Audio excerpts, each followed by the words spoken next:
Hi everyone. Welcome to class. I wanted to be there in spirit, even though I couldn't be there physically. At a wedding rehearsal right now. It's a Thursday, but I wanted to be able to kick off our presentation for our group. Had a lot of fun with this presentation with both Leatra, Dawn, and Aaliyah, and we thought it'd be fun. Reframing organizations is what this kind of class was all about, and the Brady Bunch theme song kind of alludes to that with the 9 tiles on the beginning. So that was sort of our play on that. But to kick us off, our case study was on the Franklin Street School and its closure, kind of the institutional pluralism that takes place with such a magnitude of a closure, and really kind of looking at it through the Bolman and Deal 4 frames. So human resources being my frame, I kind of wanted to kick us off, seeing as how it was kind of a ubiquitous frame in this context, just given the fact that schools are really, really dynamic, from the administration and governance to the faculty and staff to the teachers, families, and students. A lot of different stakeholders at play, but then ultimately a lot of agendas and a lot of things in the mix in terms of decision making. So what we ultimately found in this case was the school district was in an area economically in Newark, New Jersey, that didn't really find itself in the best funding. It had volatile enrollment and year-over-year decrease in student body size, which then yielded to defunding of programs, which then ultimately led to less engagement and lower test scores. But the ultimate problem with it all, from an administration standpoint, was when they ultimately moved to close the school in 2012. It really was kind of a clear-cut deal where they had just closed it in the sake of, sort of, we're just checking the box here. We're limiting our resources. There's less spend. There's less physical space utilization. It was a numbers game, and it really wasn't taken into account from a humanistic standpoint. So on the flip side of that, or on the opposite side of the schoolyard, were the kind of families, students, teachers who were kind of left in the dark on those decisions that were being made.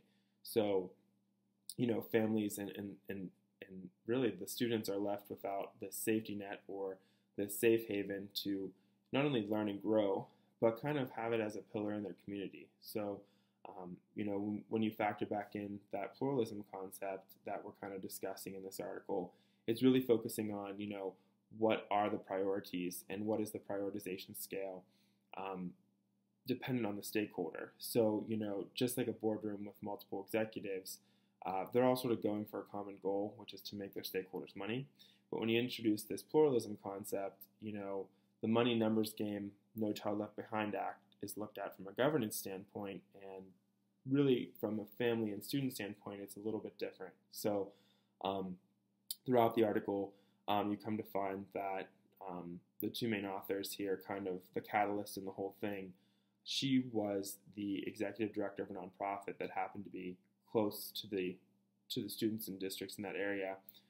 And so she went back to do some research because her organization was able to provide kind of supplies and things that underprivileged children needed in schools. And it lessened the burden not only on the families and students, but also on the teachers that were having to provide these things due to budget constraints and cuts.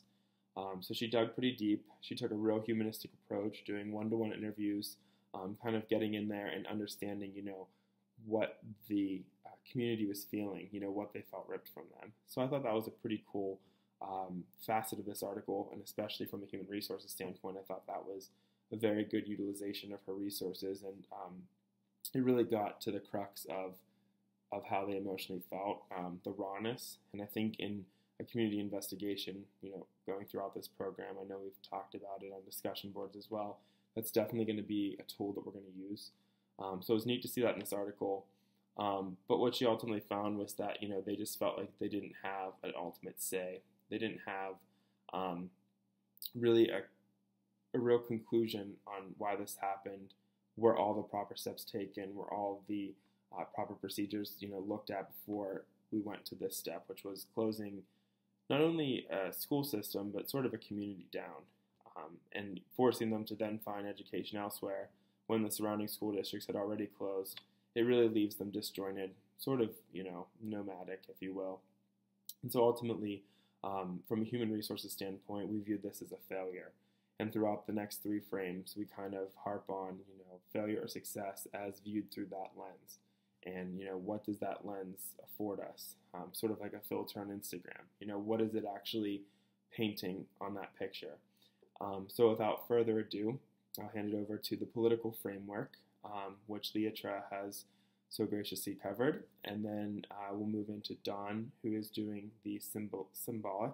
And then finally, Aaliyah will wrap us up with structure, kind of from a more holistic approach.